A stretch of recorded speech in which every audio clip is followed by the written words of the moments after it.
Hello there and welcome. Volty here coming at you with another StarCraft 2 beta commentary.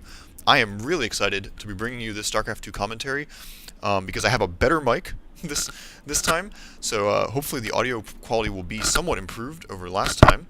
Sorry, I'm going to adjust it just a moment here. And additionally, I'm playing 2v2 here. I'm Volty, Protoss in the upper right. This is Kulas Ravine. In the upper left here is my ally, TheFrozenElf. He's playing Zerg. In the lower left, we have a player by the name of ADSR, also playing Protoss, and in the lower right, his teammate, Rushock, playing Terran. So we've got all three races involved in this game. It was a great game. TheFrozenElf and I have been playing 2v2 arranged team very briefly. We have played 10 games so far. This was our 10th game, and the last of our 10 placement matches. I'll talk more about how placement matches work and leagues later on.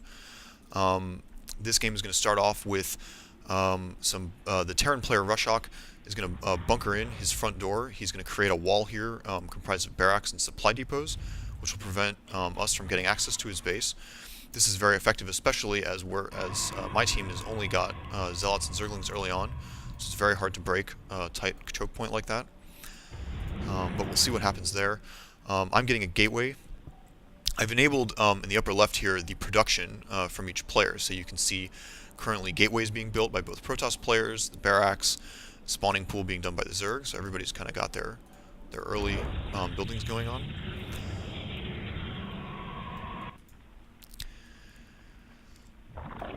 Zerg really look fantastic in StarCraft 2, I'm sure you'll agree. They've got a very oozy, bubbly, squishy vibe going on, which is great for the Zerg. So some early probe harassment on this spawning pool by ADSR. Similarly, I'm also scouting here. I've sent my probe to the front door of the Terran in the lower right, and I definitely saw that he was bunkering that in, so I was not going to be able to get in and scout the inside of his base. So I'm now sending my probe into the Protoss base to see what's going on. I make a note here of the early forge by ADSR. Now we can probably expect that there are going to be photon cannons coming up soon here. That said, whether it's easier to attack a Protoss player with photon cannons or a Terran player with a front door, both of those could be pretty difficult. So we actually make the decision here to attack the Protoss player, as you'll see. Meanwhile, ADSR is getting up a pylon in his teammate's base.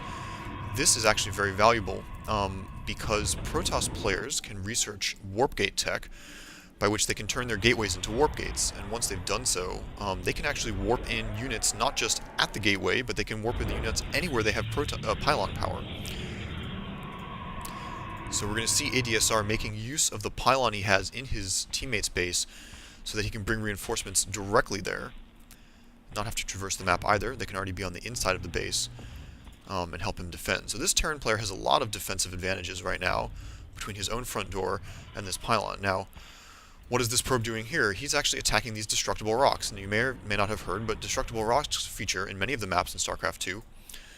I'll come back to that in a moment, because it looks like Volty and TheFrozenElf are now pushing down on ADSR, where they clearly outnumber him in units, but the ADSR does have these photon cannons up.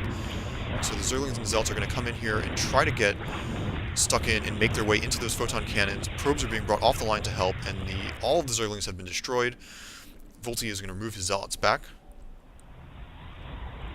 I guess I need to decide at some point here whether I'm going to start referring to myself in the third person or keep saying I. In any case, I'm Volty, as you know, and there goes Volty removing his Zealots from battle. So that push was not successful. The Protoss player has done a pretty good job here of putting these photon cannons on an inside position where they've got buildings blocking them. That did make it very difficult to get into them, and we're definitely were able to push us back there.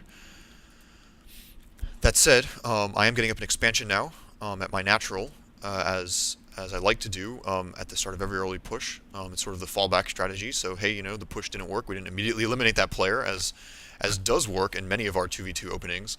So instead, now there we go. We're going to expand. I'm encouraging the Zerg player, my Zerg teammate, to do the same. I'm working on getting my tech up now, since I am a little delayed on that because of all this early rushing. My opponent continues to build a massive wall of base buildings surrounding his Nexus and his photon cannon, so that's going to be a very hard nut to crack. That said, he's not expanding, and so we'll see how that plays out. Meanwhile, the TheFrozenElf has gotten roaches, which are a very nice ranged assault unit, which will complement my zealots nicely. We're going to take this force and push in on this front door of the Terran here, which mainly is comprised of these two bunkers. I'm just going to shoot up my zealots here.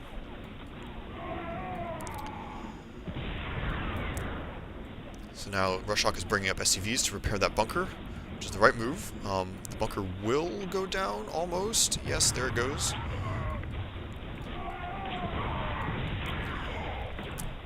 Right, and these stalkers, so I missed the animation, but these stalkers did just get warped in right at this pylon, because ADSR has already researched warp gate tech, and so he's also bringing in photon cannons here as well, benefit of that pylon, to help in the defense. We've got zealots attacking this bunker here to no avail. It's being easily repaired by the SCVs. The roaches, though, are still looking for targets to attack, and the stalkers here are giving them a runaround. We've got more stalkers warping in from that pylon cannon, or from that pylon, and additionally a photon cannon as well. And now Hellion's coming out for Rushock. That bunker still hasn't gone down. All of Volty's zealots have been cleaned up, and the TheFrozenElf has had to bring his roaches away. So we did a pretty good job of breaking into that door, but not actually breaking the base. And I did want to give ADSR credit here for having the foresight to place that pylon so he could bring his reinforcements directly into the battle. Rushock's going to re-establish his front door now. And more stalkers coming into the space. We see all these units now attacking these destructible rocks. So anyways, once you take out the 2,000 hit points that they have, you do get a direct route to this upper expansion here, where we've got crystal and some geysers.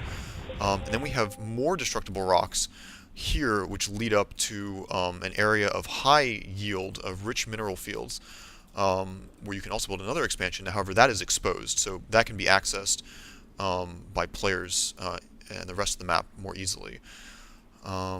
But yes, so these destructible rocks basically protect this single expansion from either direction here.